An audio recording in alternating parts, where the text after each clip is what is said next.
Hello guys, welcome back to 1 Minute IT Shot. In this video, I'll show you how you can find the kite and complete the photography challenge in Forza Horizon 6. So without further ado, let's get started. Normally, this challenge can only be completed during summer, and you can find kites in a few different locations around the map.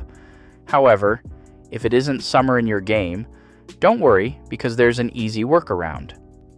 First, open the Pause menu. Then, go to Creative Hub. Next, select Horizon Event Lab and then choose Play Challenges. Now press the search button at the bottom of the screen, enter the share code that I'm showing on the screen, and start the event lab. Once the event loads, you'll spawn right next to the kites.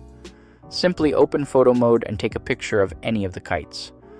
As soon as you take the photo, the photography challenge will be completed. And that's it. That's how to find the kite and complete the photography challenge in Forza Horizon 6.